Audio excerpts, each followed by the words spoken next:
Excellent. Let me take those bio again.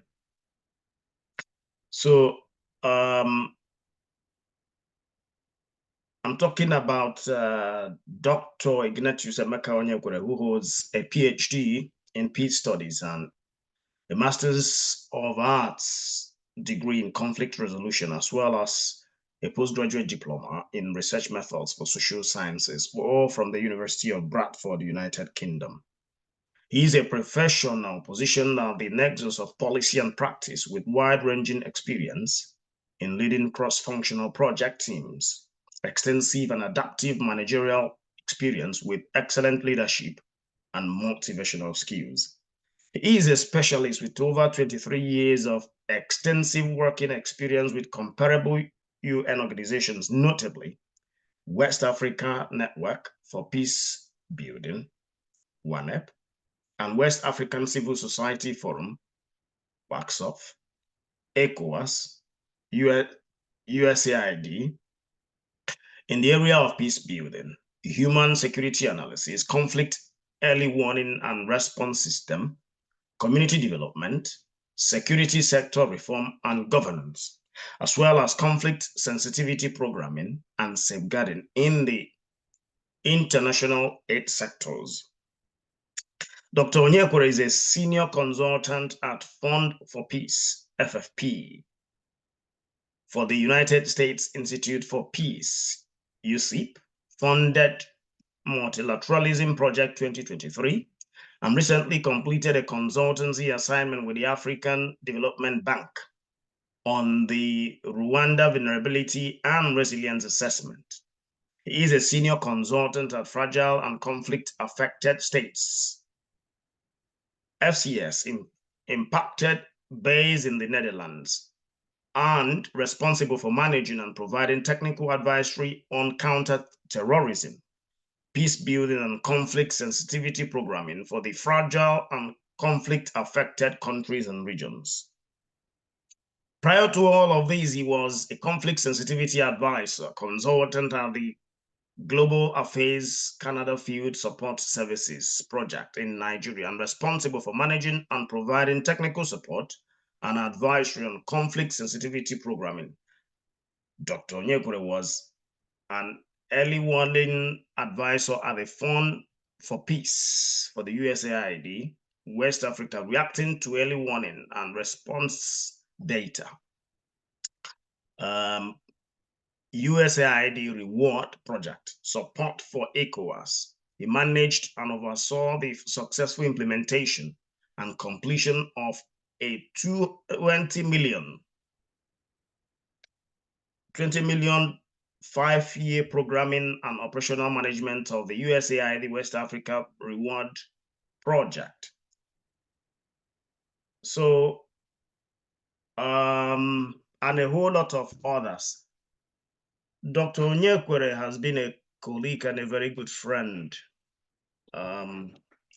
And I've known him and a few other things he has done. It's my pleasure to welcome him on board to anchor this session on the roles of engineers. Dr. Ignatius E, Onyekwere, the floor is yours.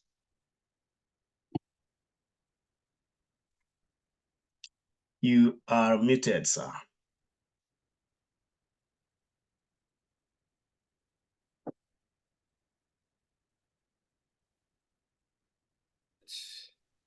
Excellent. Can I just get into sharing my slide before getting into the discussion? Yes, you should be able to share your slides, sir. Okay.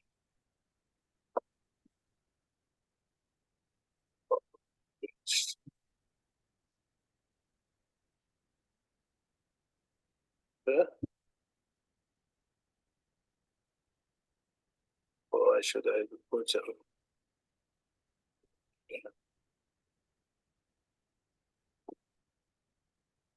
Okay. So, Okay, thank you so much, Dr. Engineer Kevin, for that wonderful introduction. And also thank you to Nigerian Society of Engineers, in inviting me to speak on this important topic, and with team security drivers for security, sustainable national development, and topic engineers' role in sustainable national peace and security. So I've just tried to look at this topic, and I just outlined it in 6 forms, or in 6 subsections that make it easier for us to elicit, to see the importance of what we are doing as engineers, in the area of peace building and security. So on the first instance, we're going to look at the background. Second, we look at the concept of peace building and security from interdisciplinary perspective, more precisely engineering. And also, we're going to look at the assessing peace, peace and stability using IEP's 8 pillars of positive peace and the UN Sustainable Development Goals tools. And the fourth section of it, look at the Institute of Peace, Economic of Peace, and 8 pillars of positive peace, and the UN SDG as goals as tools. And finally, just the third again, we look at the examples of engineers' role in the building sustainable peace and security in Nigeria. And then we'll go into discussion and question and answers. So just looking at the background, we all are quite aware of what befits Nigeria in terms of insecurity, and in terms of in terms of insurgencies and all the issues that we have really seen that is demeaning or demoting Nigeria in terms of its progress, and in peace, and in terms of its progress, and also in the economic progress.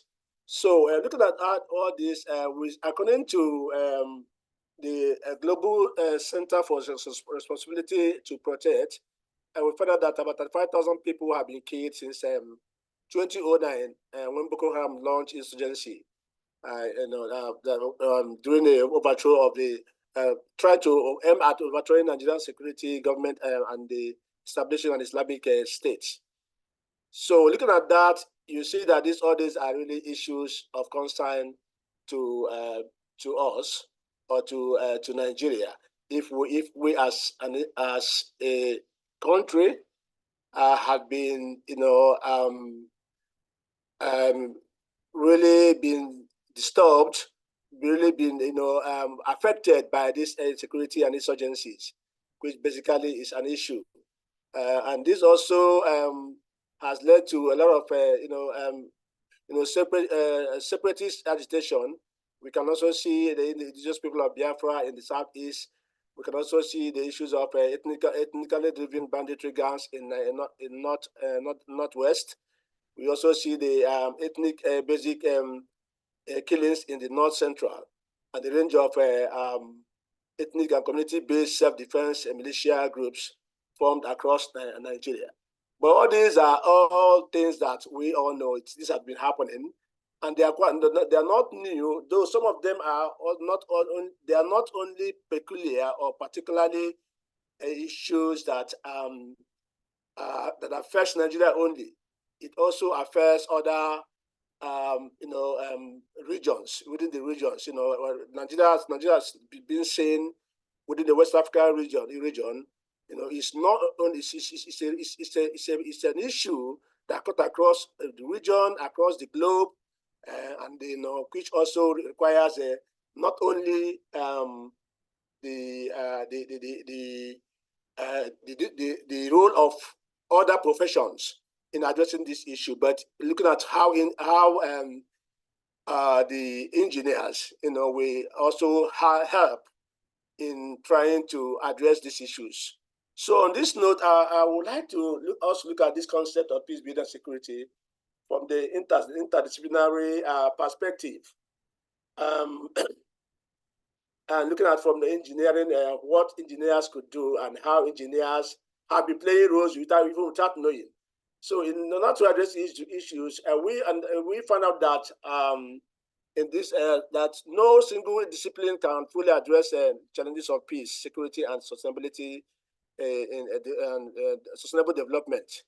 So engineering stands as a key, in terms of bridging this gap, and bringing this perspective in trying to address the issues of peace building and security, not only in Nigeria but across the globe.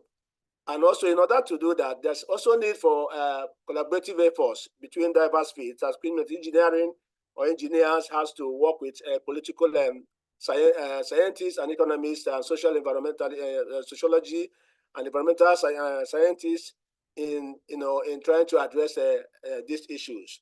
And for us to get also a wider perspective to addressing these issues, there's need also for us to incorporate the engineers in the area of collecting and analyzing the conflict, the root causes of conflicts. Not only in Nigeria. I'm just saying this for just globally. Because every country has their own peculiarity in terms of conflict drivers and the conflict drivers in terms of national development also. So based on this, I would like us to look at, how do we as engineers, because my role here today is not to assess Nigeria on how they have been able to, address the issue of insurgency, how they have been able to address the issues, of security, issues of, economic, poor economic growth, issues of, lack of investors, coming into the country to invest. So, but I'm going to look purely at making us understand as engineers what our role should be, and when we are actually in that role of play and role of promoting or contributing to peace and security in the region. So we are going to look at this as, first of all, what sustains peace, or what creates a peaceful country that also will generate kind of investors and growth. What actually are those key important pillars that are really we see that will help us know when we in our own disciplines, when we are doing something, we see how what we are doing is actually impacting on these areas. So looking at this, and we're going to I decided to use the IEP's 8 pillars of positive peace, and also the UN United Nations Sustainable Development Goals, in trying to address these issues. So looking at that, you see that in the 8 pillars of positive peace, we have a well-functioning government.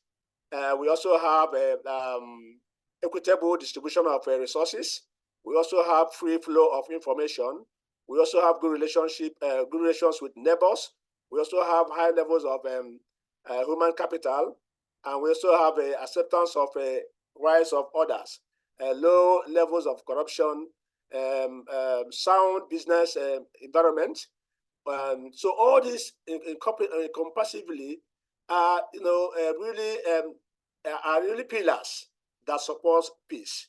And when we have all these things working together, working as a flow, either you engineers as scientists, you know what is centripetal force, peace at the center, and all this is revolving, seamlessly, means that all these are working well. But when each of these pillars is detached or is not functioning well, definitely it has to really impact in other aspects of peace and security and stability in that region. And this positive peace also is linked or is deduced from UN United Nations Sustainable Development Goals. It aligns with it in the sense that we see all that are the indices or the indices of all the UN goals, in terms of promoting peace and stability or security in the region or in the globe. So looking at these two things now, with the questions we have to ask ourselves, as an engineer, as engineers, where have we done it rightly? As engineers, what have we contributed? Though you have done significantly well, actually, I have to really say that, from the reviews I made, engineers have been quite instrumental to promote. I give that to you, in terms of your, because you cannot talk about free flow of information without talking about, communications technologies, and which also are your key, products. So how will you, as Nigerians, for example, how are you, using the learnings or the expertise that you have, you've gained abroad, in promoting in supporting Nigeria, in ensuring that communication, and even in the case of election, which is also part of drivers of conflict, in most countries, and also in Nigeria in particular. How have you helped, in terms of making sure that communications are being disseminated appropriate at the real time, and also during the election, during elections, and so these are basically things that we as engineers should look at. How do we, what we do? How do we design models that will help in equitable distribution of resources? How do we support good governance? What are we doing as engineers to support good governance? And the sound business environment. And even as we're talking about insecurity, what are the surveillance, equipment that we have developed as engineers to help in Nigeria? I know we have most of these things across, a globe, but in Nigeria in particular, because this is Nigerian Society of Engineers, so it's something that we have to look at. We have to look at how do we, even in terms of low level of corruption, the engineers have a role to play, in the sense that it's engineers that construct roads across Nigeria. It's engineers that also assesses that it is good. How do we leverage on our ethics, engineering ethics, to ensure that we produce, we construct better roads, that will sustain, and protect the users, and also for transportation of goods and services across and in between Nigeria. So these are some of the things that we need to be looking at, and how, in terms of high level of human capital, how are you also, as Nigerian Society of Engineers, how are you supporting Nigeria, in terms of building this human capital? These are all these things together collaboratively will help Nigeria to begin to look at itself, to be a more peaceful and more secure state. I know just like I said, that my role here today is not to assess what Nigeria is doing. My role here is to assess what Nigerian Society of Engineers are doing on their own. How are they leveraging with opportunities on these gaps, talking to different departments, ministries in Nigeria, to see how they can come in to support all these processes. So this is why I decided to use these assets. So as we are looking at this, we begin to look as we are looking at this, we see as we are looking at this, we continue to see the reason why I decided to choose these tools. So, and again, the tools are like I just just here to help us to provide a holistic view of factors contributing to peace, that also will aid policymakers, business, and communities in fostering peaceful environments, and quantifiable metrics to measure and compare peacefulness across nations. So these are some of the things that it entails, for us to look at it. So looking at it from the pure perspective of Institute of Economics of Peace and on the 8 pillars of positive peace. So I just listed them up there, but I'm just trying to see what it is on this bullet point, what well-functioning government could mean to us. We're looking about effective, transparent, and accountable governance. We're also looking at favorable conditions for business, development and the growth. We're also looking at equitable distribution of resources in terms of fairness, a fair distribution of resources among the population. And we also look at free flow of information, access to and free exchange of information.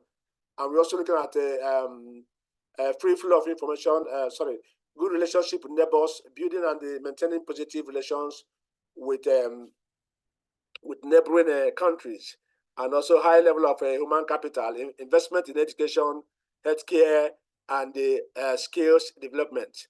And also we look at the acceptance of a rights of others, promoting tolerance, inclusion, and respect of human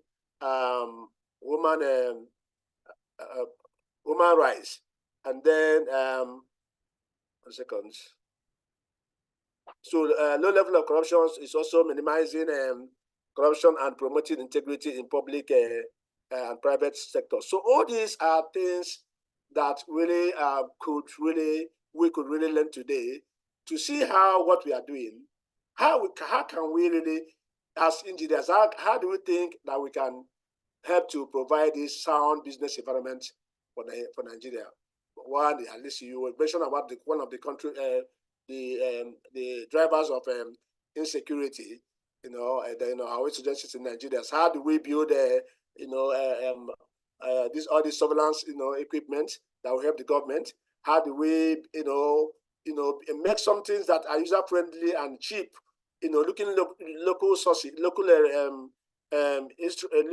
materials to support Nigerian government, in trying to address this issue to make Nigeria a more better and a more, a business friendly environment. So these are some of the things that I would like us to pick up from that, that IEP's 8 pillars of peace.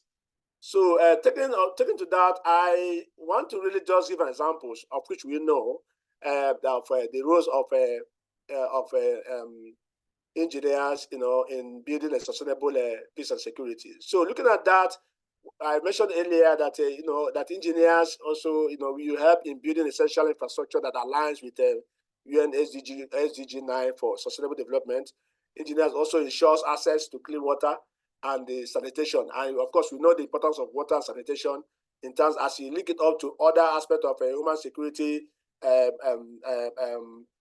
factors or whatever, in terms of human security indicators or whatever, looking at crime and criminality, looking at the health and pandemic, looking at the environment and climate change and all those aspects. How do we begin to look at how to address climate change as as we are really being affected mostly with water supplies and water and the excessive atmospheric conditions or weather conditions. So how are engineers going to make sure that we have access those accesses? So that's just it. Then drive innovation in renewable energy. We know that Nigeria, for example, everybody has what we call our I love the generator that we use. Everybody use. So how do we go back to think and encourage government on renewable energy, and that also that are clean and affordable, and also how do we collaborate in demining efforts, in contributing to the UN mine demining efforts, in contributing to UN mine actions, services go for addressing land mine interest, which is also for peacekeeping operations. So in terms of our Sabisa forest and all those areas, how are we supporting, bringing ideas to our security personnel, or developing new innovations that will help them to address these issues, where it's applicable, and then creating flood resistance, building storm water management systems and climate resilience infrastructures. So all these are important aspects that engineers are meant to really be looking at, helping Nigeria and designing it, doing projects. I know that some of us, engineers, I know they will want to do projects, that are not, in the context of Nigeria. They want to do engineering mechanism, as they affairs Taiwan or China in their projects, But at the end of the whole day, we cannot be more Chinese in terms of addressing their issues than addressing the issues of Nigeria. So it becomes imperative that we begin to look at these rules, examples of these rules, and begin to rethink on how basically that we as Nigerians and also as engineers, originating from Nigeria and the domicile in the diaspora, how we can go ahead to support, in promoting peace and conflict and in promoting peace and security in Nigeria. So on this note, I think I'm just going to tidy it up by us looking at drawing examples from the above, from the above examples, how the Nigerian Society of Engineers could help to promote peace and security in Nigeria. Would like to provide responses with actionable recommendations to my email. So I gladly would like to thank you for your kind attention. I know I've spoken at length. May I have gone, I don't know whether I've gone past my time, but I think we should be on track to really make this in a kind of a participatory discussion, whereby we begin to ask us questions. I want us to use the little time we have now to really address some of the issues or questions that you might ask. I know, just like I said earlier on, we are not here to really assess Nigeria. I know Nigeria has done their own in their own capacity as government, but us as their subjects and engineers within the country where this issue has been lingered, what can we do, to help Nigeria in solving this issue of insecurity and sustaining peaceful communities and peaceful country. Thank you so much for your kind listening, and looking forward to questions and the discussions and the questions on this. Thank you so much. Thank you very much, Dr. Onyekwere. And I would start, please, if you could still send us your questions in the chat area, and we will include it in part of the discussions we're going to be having on this. If I start by, let's get back to you guys are into, part of the things you do is on fragile and conflict. You consult for fragile and conflict affected states, and good enough, this is on an international scale. I'm wondering if you could share some examples, provided it's not NDA what you guys do, which means it's not NDA. So if you could share with us some examples of the protocols or the models or the methods that you guys have used to support fragile and conflict affected states or nations. So you've been part of the Rwanda Vulnerability and Resilience Assessment. So maybe in such cases or other examples that you are happy to draw from. And then what were the roles of engineers in that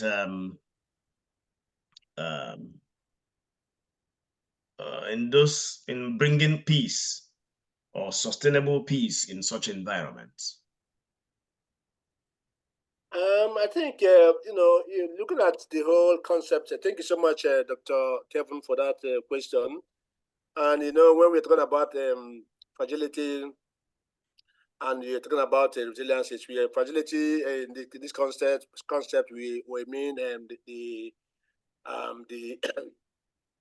fragility in this concept, we mean the pressures that, affects the structural the infrastructural, the infrastructures, the governmental or the national infrastructure from functioning well.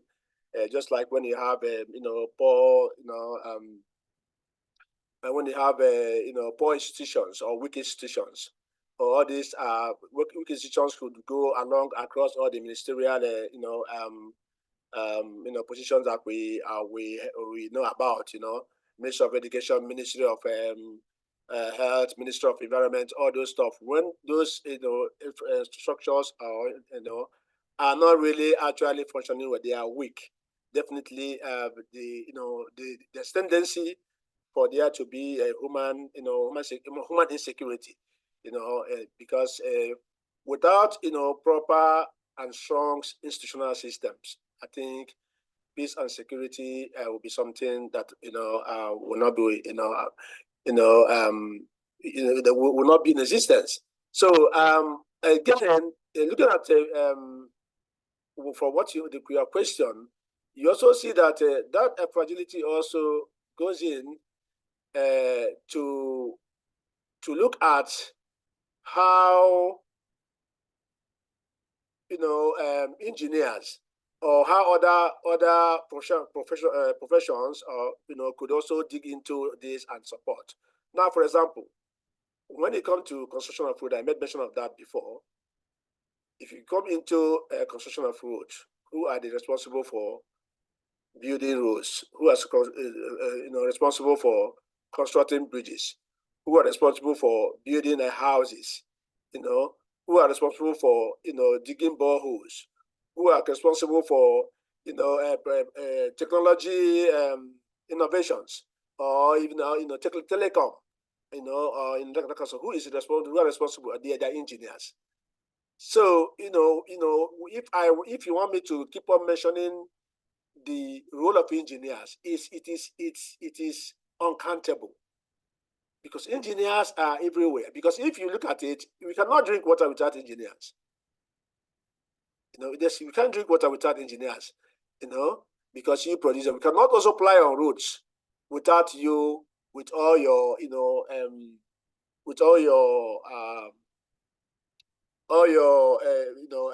engineering ethics and all the rest of them. If you build a very formidable road, a very constructive road that will help to move items from point A to point B, quicker, and safer, I think it's something, and that is the resilience. So I'm trying to bring in what the question you asked, bringing in fragility and resilience. So the resilience factor here is how do engineers help to support all these weak systems? In Rwanda, for example, I just want to give you a bit of it. In the agricultural production, they are going into more technological innovation in their agricultural processes. So who are those people developing those equipment? Who are those people teaching people how to use those equipment? They are engineers. So if you also go to, in terms of security, the surveillance machines and all the surveillance equipment that they use in Rwanda, in Rwanda are also engineers. So I don't know whether I've answered the question, but I think engineers have been very, very quite crucial and significant. Though there's no record of statistics of what impact you have made but I think you have made significant impact in promoting peace and stability and security across the globe, and also in Nigeria, particularly where we come from. But still, we need more resilience, approach to really addressing issues that will help us, curb some of these, drivers, that promote conflict and, security in Nigeria. Thank you.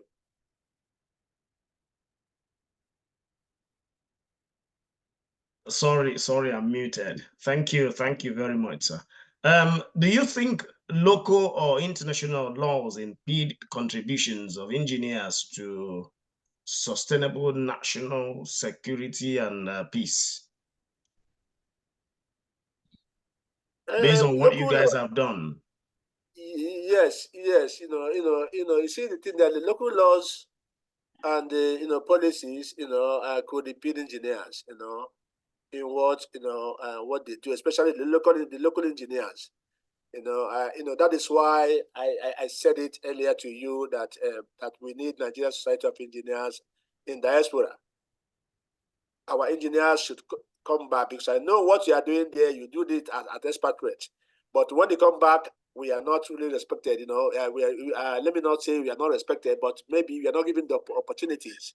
You know, because we believe in expert rates also, that people that comes from outside. But in terms of helping the government, that is what I said. We need to tie all our discussions, moving, in between the 8 pillars of positive peace. I was able to to present. So if you look at it from that perspective, so what policies should mean is that if engineers are part of the peace and security, they are also supposed to be part of the process of good governance and in the development of policies as it goes towards conflict prevention and the security building. So the only way out here is that despite the fact that it impedes, but engineers need to really, through the association, I know you have now, you should also have a bigger branch of Nigerian Society of Engineers in Nigeria. I don't exactly know how you link your diaspora association with the local association, so that will give you a more nuanced influence and approach on how to get into the government and tell them exactly what you can and what you cannot do to prevent and to promote peace and conflict in Nigeria. So yes or no, it could, the local laws could, but there's a way. So through resilience building, you can also have the approach the government is in doing that. Barrister Emmanuel, are you able to ask your question, sir? I'm the one, sorry, Emmanuel Chejina is my name. Thank you. I don't have a question to ask, but just to throw a few light to what Dr. Onyekwere has been talking about. Good to hear that he was at Waxoff and at ECOWAS. I have the privilege of doing some work there under the European Union, and I know that there is an early warning system there. To what extent they have been using, I do not know. I'm sure you must have come across somebody like Mrs. Iheme, who was in the early warning system. Now, this issue of security and peace, more or less beyond what most of us can do. It's a global issue, a lot of international interests. Even if you want to tackle it from the nationalistic point of view, you could be scuttled. Boko Haram has been operating initially under the name is Boko Haram, but today, Boko Haram is a business. Take it or you leave it with some vested interest, but I need to watch my language. I don't want to say certain things here based on what I have seen. You have the same kind of problem like the Taliban's, where they are. You have in the East Africa, where you have Al-Shabaab operating the same style. Now, coming to engineering, I have the opportunity of trying to look at a project where I needed to share my views on how to tackle some areas on a road project. My experience when I was young during the Civil War of Biafra, I'm from the Midwest, but I was trapped in Biafra. I was always hearing, I know where the enemies will be. They were ambushed. So I looked at some designs and my review was this. Where you have curves, engineering might dictate that you do so. But in terms of issue of security, you try to do not only the widening of those curves area, you have to do a lot of clearance so that you have a clear view. If you are driving, getting to a curve, you should be able to see as much as possible. On a straight line, it is easier for you to see and make a reverse. But these enemies will never be on a straight road. They'll always be on a curve. So the issue now is, how do you try to deal with that aspect on a curve? That's one bit. Another aspect I looked at in trying to advise on projects, how do you internalize the cost of security measures in a project? Whether you like it or not, where you have the enemies, they will strike. So they are organized criminals, organized gangsters. The moment you mobilize to start work, you have a problem. Donors will tell you this. One way, if you can identify the ringleaders, let me use the word, all they needed is like settlement. No two ways about that. Where you do not settle them, they will kidnap the contractor. If the contractor is alive, they will kill, they will destroy the equipment. I know of a country before you work, that group must receive their own form of taxation. They will tell you, you are paying your tax to the federal government of their country, but we also need our own tax. Like I said, I don't want to mention things, but you can't resist those things. You find a way of amicably handling them. And I advise the governments, when you talk about security, is what we call accepted risk. You cannot pass it on to a contractor. The government has to bear that risk and allow for that risk. Passing it on to the contractor is not what is encouraging. And again, I try to also refrain, when I go to those countries, I try to refrain from using the word fragile, because you can offend some of them. Rather, when I'm making any contribution, I try to use the word resilient countries. I think so far, let me just stop. Thank you. Okay, thank you so much, engineer. So I think thank you for that. Your contribution to this discussion, and I'm glad to also to know that you've worked with ECOWAS. Also, that same place, Yeme is Madam Yeme is also she was there when I got to ECOWAS in 2015, because I was the USAID early one advisor for the reward project. You call it West Africa Reacting to Early Warning and Response Data Support to ECOWAS. So I was the advisor embedded in ECOWAS for about 5 years. So looking at when I look at the issue of Nigeria, I don't look at it from the context of Nigeria, because Nigeria is an independent country, and they have their own sovereignty, despite the fact that ECOWAS is there. And also the issue of Nigeria in terms of, or the issue of ECOWAS in terms of their collective security, which has been proven not to be quite successful approach because of sometimes lack of willpower, or some lack of sometimes because of difficulty in agreeing to to respond to issues, or accepting because of bureaucracy. Let me put that, the bigger bureaucracy our officials across nations.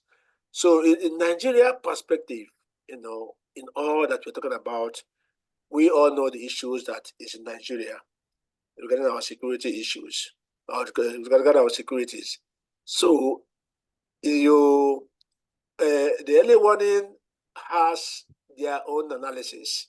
We collect the data. In fact, just to let you know, from 2017 to 2016 or 2017 to 2019, we conducted what they call the country risk and vulnerability assessment for ECOWAS 15 member states. And all those things we are kind of looked or analyzed through the 5 human security pillars of lens. The crime and criminality, we look at the environment, look at health and pandemic, we look at the security, we look at good governance and the human rights. So all those aspects, we are also, we want what was measured to see how basically West Africa is in terms of peace and security. And also, my research, in my PhD research was on the significance of ECOWAS norms and mechanisms in conflict prevention and security building in West Africa since 2000. So that's my PhD topic, which I also look also on all those dynamics. But the issue of the security we are facing across West Africa and Nigeria is the issue of insurgency.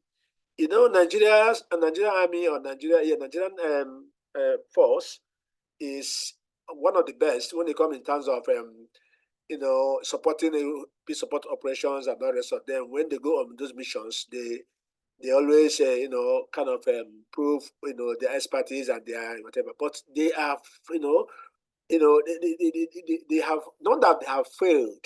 They have tried to really see how they remedy the situation in Nigeria. But because of the fact that this is a non-conventional warfare, you are fighting people you're not seeing. It's not just like a war between a country and a country, or you can identify.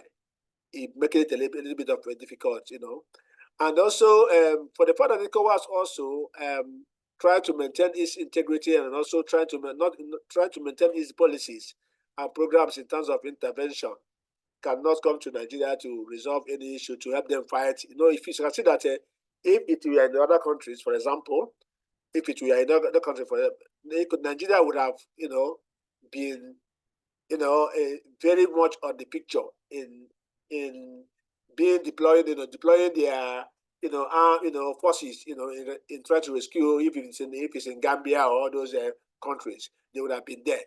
But Nigeria is not really giving has not given the ECOWAS opportunity to say, okay, come on, we are now tired or whatever. So all the dynamics, all the issues that are there. So which also when engineer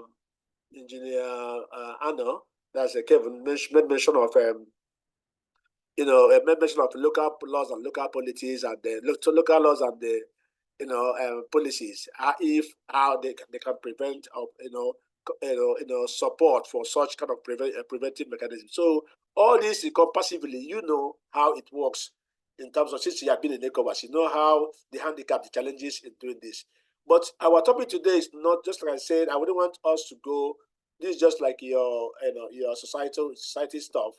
I want us to look at us from this, purely from the perspective of engineers. What have we been doing and we are not doing rightly, and what have we been doing and we are not doing openly to strongly support, and then we begin to see how we can collaborate and coordinate with the national Nigerian engineers, to see how you could either to support in this fight for insurgencies and the fight for kidnappings and banditries that are really stepping down the Nigeria and bringing down the national development into a more linear state. Dr. Onyekwere, thank you for that. Can I quickly ask you, because there was something that Barrister Emmanuel raised. His first statement, he said that the security problem of Nigeria, if I'm quoting him correctly, is beyond what anybody can do. Is it a case of beyond what anybody can do, or is it because that we are not doing enough engineering?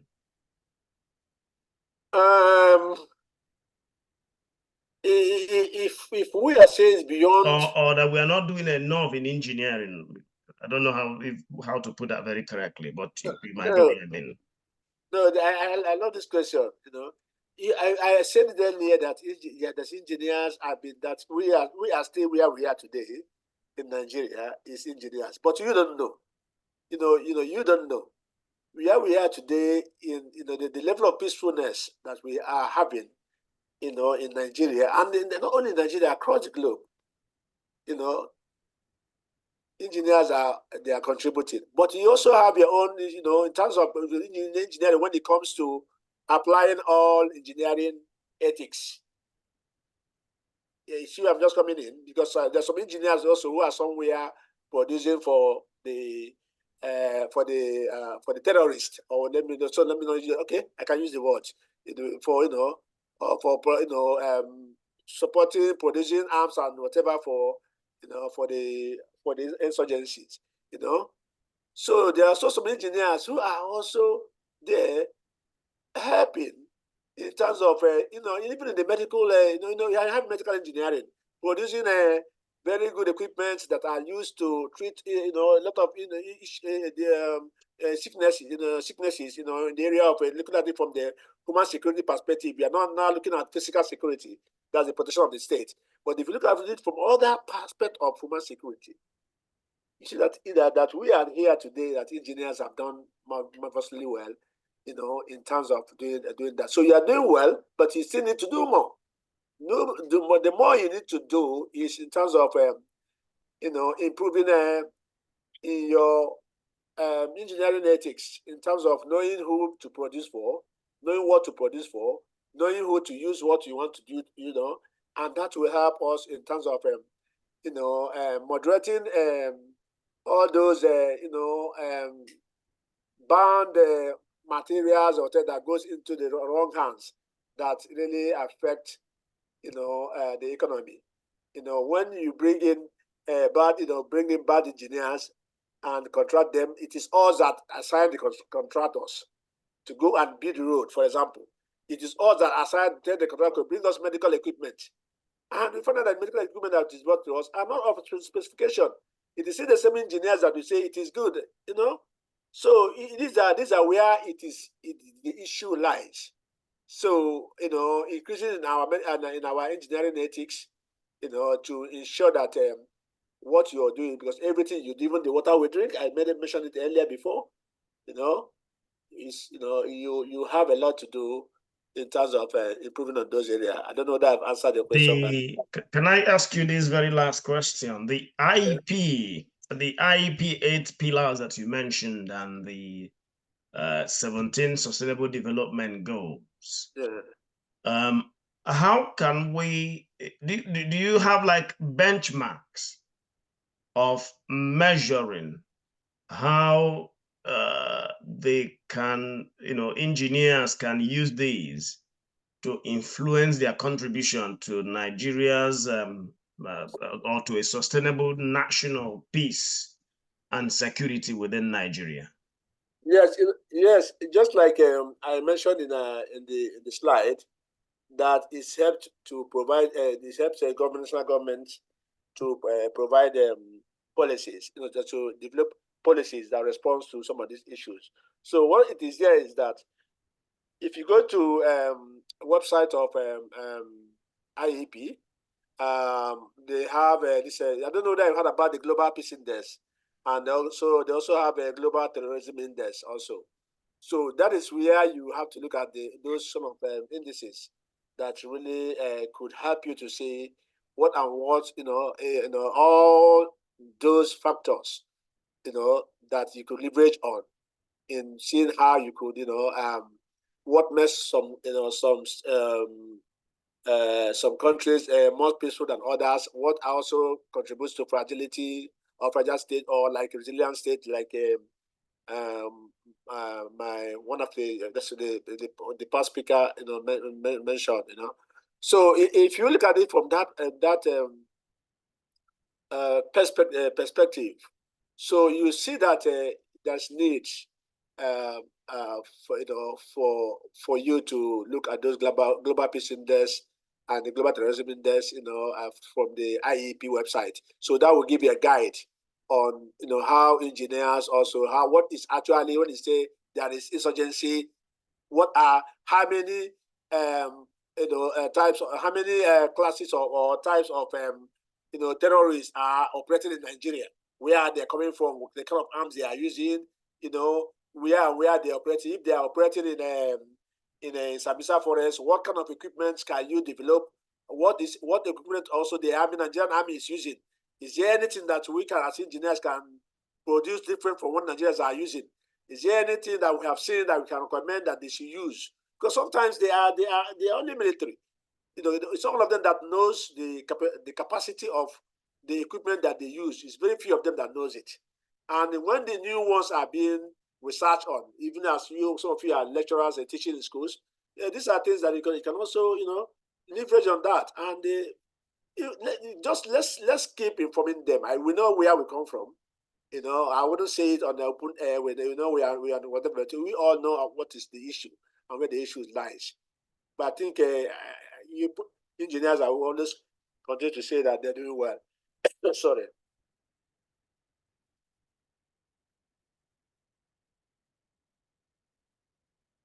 Hello? Yes, thank you. Thank you, Engineer. Dr. Onyekwere. The very last hand that is raised up, Engineer Abdul Rashid Babalona, FNSC. Please ask your question, sir. Thank you. I must first of all commend the UK branch for this advocacy, and of course, inviting an expert lawyer to talk to us in engineering. And I think this is one of the solutions that we require at this time that we are in. Mine is not only going to be too much of a question, rather, I can call it contribution in such a way that what the engineers need to be doing at this time, there are equipments like drones that could be used for surveillance, and also design of vehicles that are bulletproof, that even when you know that in a particular area at a particular period of the night, you could just go in and any bullet fire on such cannot succeed. But let's look at this. This country of ours, Nigeria, how do we get to where we are right now? We all believe that this country was not like this before, but it was gradually, we are seeing it coming. But I must say, our leaders did not really well. I am someone who does not want to use certain language on my leader. But again, we didn't do what is expected of us. We know very well that most Nigerians are not loyal to the country. It is only when you are not loyal that you wouldn't mind anything that happened to the country. We know also our economy has been bastardized through some, we all know this, and a lot of people are facing the brunt. Now, to make it worse, when this insurgency commences, we all know it's also political. And this is also as a result of disloyalty. Now, when some people make efforts professionally to make arrests, and someone somewhere we now said that they are giving them sympathy, that they will be reformed. At the end of the day, there's a language that is politically used. So before you know what is going on, such a person becomes a free person. And to have concept that idea of going into that, no matter how you try to reform them, you are only flogging, postponing evil day, such a person will now become, a worst terrorist, and even be a godfather to the new ones. So because Sir, excuse me, sir. Can I quickly, sorry if I quickly interrupt. So because we're trying to make sure we streamline our discussion along the roles of engineers in sustainable security, sustainable national security.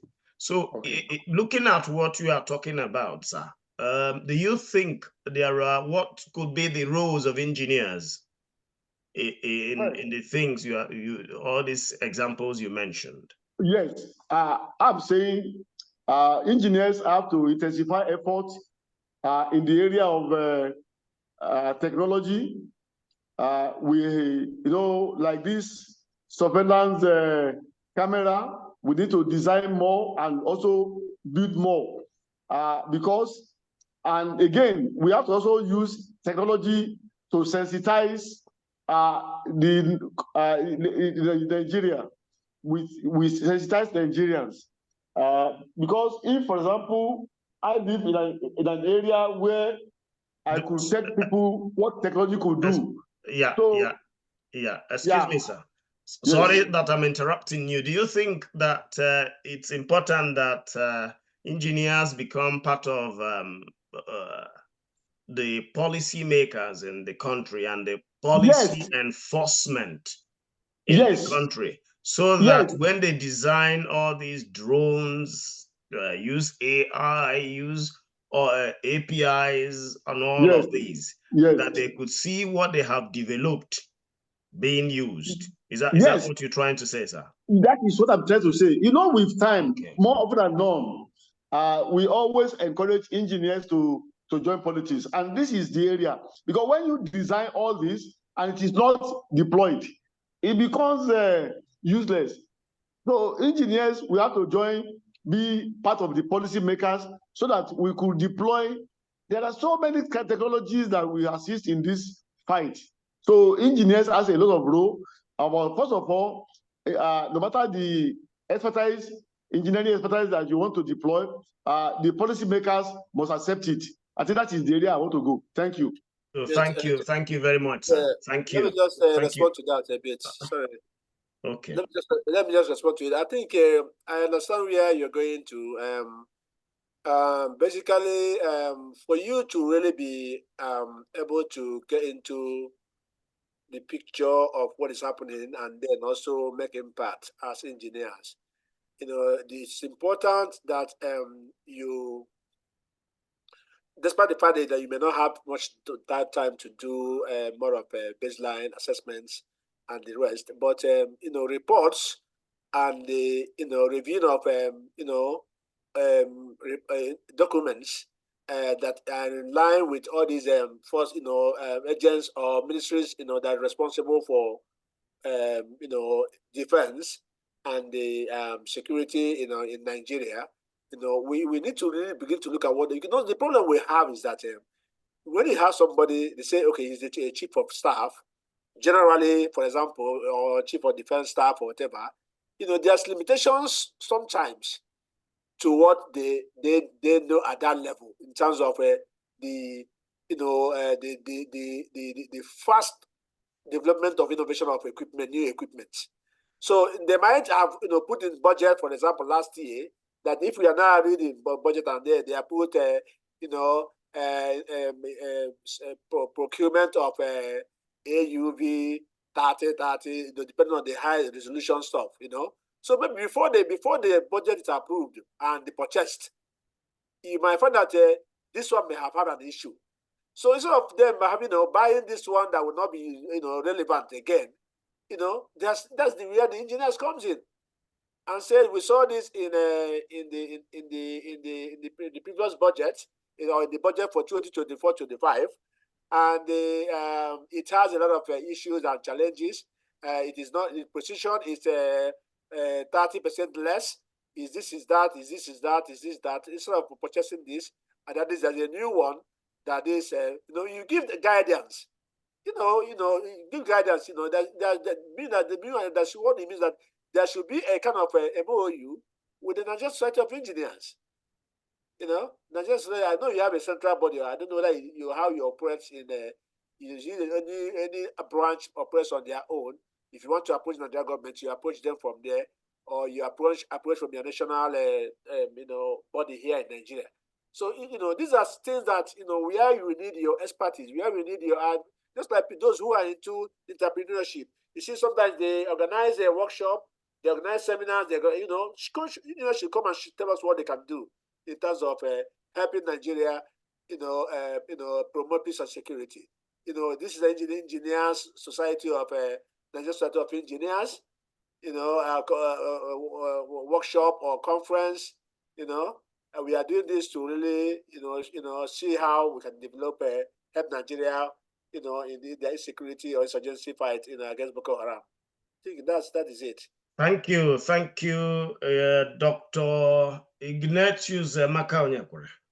Thank you very much for your presentation, and on behalf of the NSE Manchester branch, United Kingdom, we would like to sincerely thank you for your time and in making this effort towards this all-important topic. I would hand over to the branch chairman, Engineer Patrick Obidoin, to carry on with the vote of thanks. I think somebody is raising his hand, Barrister Emmanuel. Can Engineer Patrick continue with that, please? All right. Thank you so much for beautifully anchoring that session, Dr. Kevin Ano, and thank you so much to our guest speaker, Dr. Emeka Onyekwere. Before I call on our membership secretary to give the vote of thanks, let me quickly also recognize, I know he's spoken, Engineer Abdul Rashid Babalola, FNSE, who is also was a national ESCO member. So I think, so just to quickly answer your question, Dr. Emeka Onyekwere. So NSE Manchester branch is one of the branches of the national body of NSE Nigeria. Beautiful. So we're actually in, and that's hence the reason why you have giants like Engineer Abdul Rashid Babalola with us here. He was one of the national ESCO members, and very vital, I think, in quite a lot of other committees of the NSC. I know we had a few other people, but they've left that had wanted to introduce Engineer Dr. Engineer Nimot. She was on with us earlier, and Dr. Irene Okade. I know she was on with us earlier, as well as Engineer Abubakar Jumari. Yeah, so these are some heavyweights in the national body that were able to join us, but I believe they've dropped out. I don't know if it's due to technical issues. I know there's quite a lot of problems sometimes in Nigeria with the network. Yes, so that's part of where engineers come in as well. So you've challenged us today in quite a lot of ways. And also, I think, thank you, Engineer Emmanuel Chiejina, for your contribution. I know you've got your hand up. Let me permit you to speak again. Go ahead, please. Please, sorry to pause you. I just wanted to, before the presenter disappears, I just would like to touch base with him. That's my request, so we can exchange, because he has worked in East Africa. Currently, I have things doing also in East Africa, where you have a lot of security issues. Thank you. All right, thank you so much. So I think you can probably drop your contact with him on the chat. You could do that privately as well, or if you want to send it to our membership secretary, he could also link both of you up. Those are the two options which you could explore now. Since we are still on, you could do a private, you could send your detail to Dr. Emeka Onyekwere privately. So let me call on Engineer Adeleye Adeyemi to officially give the vote of thanks on behalf of the branch. Thanks so much, everyone, for joining. Good to see Engineer Yusuf Shoyoye on, Engineer Odufala, Engineer John Umo, Engineer Coleman Wigwe. I can see a Chooks. I'm not too sure the full name, but I think thanks for joining us. I'm really quite surprised that we have very few number today, considering the topic and also considering the discussion I see going on different WhatsApp groups with regards to security in Nigeria. But I think part of that could be because not traditionally we don't have a technical session in January, so that could probably on working days. It's ought to have probably be on Saturday, yeah, so that we could mobilize a lot of people. A lot of people go to work and they'll be tired when they come back. That's right. That's right. It's always challenging. It's always challenging on a Friday evening because people are just finishing work and probably commuting here as well. So yeah, I think. Let me say, yes, Dr. Patrick, on behalf of we that are here based in Nigeria, I want to, on behalf of the president of NSE, thank you for this good work. Most of the technical sections that you have been bringing have been such that we solve one problem or more in our country. My prayer for you is that Almighty God continue to protect you and guide the branch to success. Thank you, and I congratulate you for the success of today. I thank you, Doctor, the facilitator of today. We really enjoy, and we are going to make do of what you have told us. Thank you very much. Thank you. Thank you so much, Engineer Abdurrashid Babalola. It's always your contribution is always very vital whenever you come on. So thank you so much for always taking time out to join us and also for promoting us on your WhatsApp group, which has quite a lot of heavyweight engineers. So I'll call on Engineer Dele Adeyemi, our membership secretary, to give the vote of thanks. Thank you. Yeah, good evening again. Thank you to Dr. Ignatius Onyekwere for taking out time from your busy schedule to be able to join us this evening to talk to us about our roles as engineers in a sustainable national peace and security, not just for our nation, for the world, our community, and how we could be able to use our expertise to be able to build a nation where peace will reign in our land.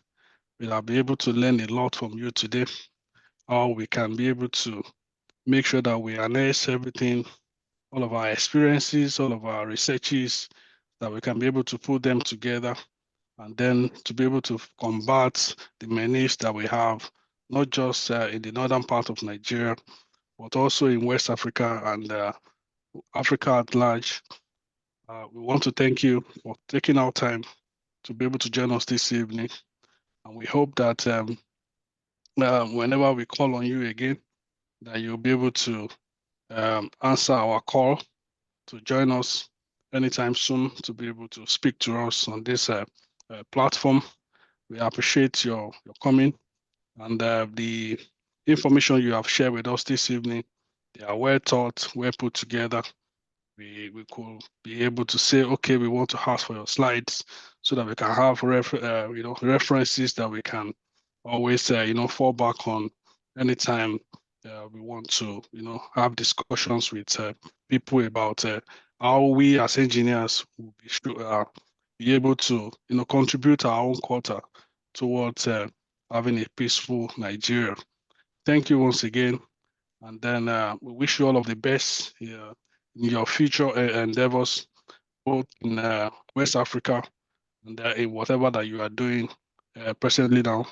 And just like I said, we hope to see you once again. And thank you, everyone, for joining us this evening once again. Thank you. Thank you so much. Thank you for once again inviting me, and thank you for everything. You asked for the slide. Engineer Kevin will be able to share with you. I think he has a copy of it. We'll share with you the copy of the slide.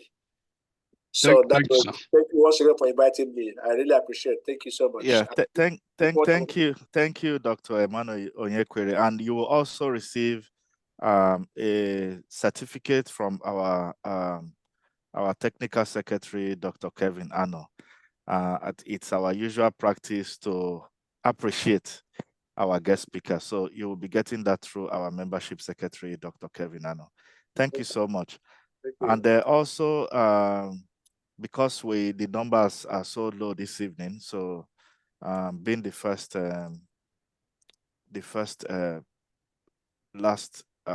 technical session of the year, as I mentioned previously, traditionally we've not done January. January has always been a period when we just come together and look at the year ahead, but we'll be doing that. So we'll be sharing that information in the group, because we've got a new president now. She has presented a vision of rebirthing the Nigeria Society of Engineers, and we're still trying to actually put together some of the points with regards to that, so that we can feed it down to see how members of NSE Manchester branch in particular can play a role in this particular dispensation to make NSE great and also to make Nigeria great. So I want to thank all of you once more. Have a great weekend, and God bless. Yeah, thank you, sir. Thank you so much. Thank you, Mr. Chairman. Thank you. Thank you, Dr. Kevin. Thank you, everyone. Yeah, happy weekend, everyone. Thank you, everyone. Have a nice weekend. All right. Bye. Okay, bye. Bye.